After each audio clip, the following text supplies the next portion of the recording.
Hi అండి. మీరు కానీ అలాగే అటక మీద ఉన్న గిన్నెలన్నీ దించి ఇలాగే కడిగి పెట్టుకొని మళ్ళీ అటక మీద పెట్టేస్తారా? మా అటక మీద సామాన్లన్నీ ఎన్ని ఉన్నాయో తీస్తూ ఉంటే వస్తూనే ఉన్నాయి. ఇక్కడ వచ్చి కొన్ని వేస్టేజ్ ఉన్నాయి, ఇవన్నీ ఇంకా ఉన్నాయండి. మేమైతే ఇల్లు క్లీనింగ్ పెట్టేసుకున్నాము ఈరోజు అయితేను. మా ఆయన వచ్చి ఈరోజు కిటికీలన్నీ క్లీన్ చేస్తున్నారు. ఈరోజు లీవ్ పెట్టాడు మా ఆయన. ఈరోజైతే మా పండగ సామాన్లు అయితే మేము సార్ట్ చేసేసాము. మా పండగ పనులు అయితే మేము ఇలా చేసుకున్నాం. మీరు ఎలా చేసుకుంటున్నారు? మీరు కానీ ఎంతేనా? అటక మీద సామాన్లు అన్నీ దింపి కడిగి మళ్ళీ అటక మీదే పెట్టేస్తారా?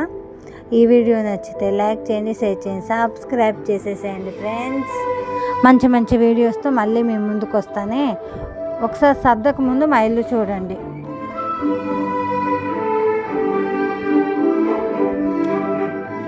ఇది మా మామయ్య గారి రూము, ఇది హాల్ అండి.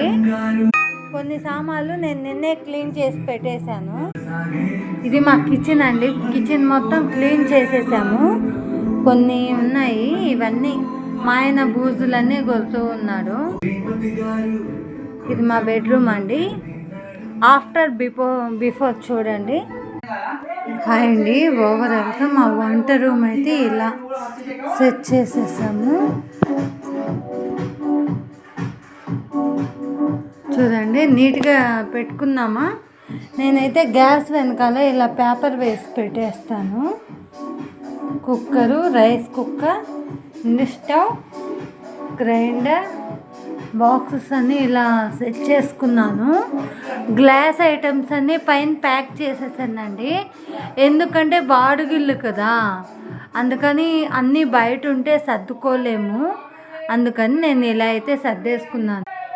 మార్నింగ్ 9కి మొదలు పెడితే నైటు 9-10కి కంప్లీట్ అయింది. ఇంకా హాలు అవన్నీ ఉన్నాయండి. టుడే ఇదైతే క్లీనింగ్ ప్రాసెస్ అయితే కంప్లీట్ అయిపోయింది. ఈ వీడియో నచ్చితే లైక్ చేయండి, షేర్ చేయండి, సబ్స్క్రైబ్ చేసేసేయండి. మంచి మంచి వీడియోస్తో మళ్ళీ మీ ముందుకు వస్తాను. బాయ్.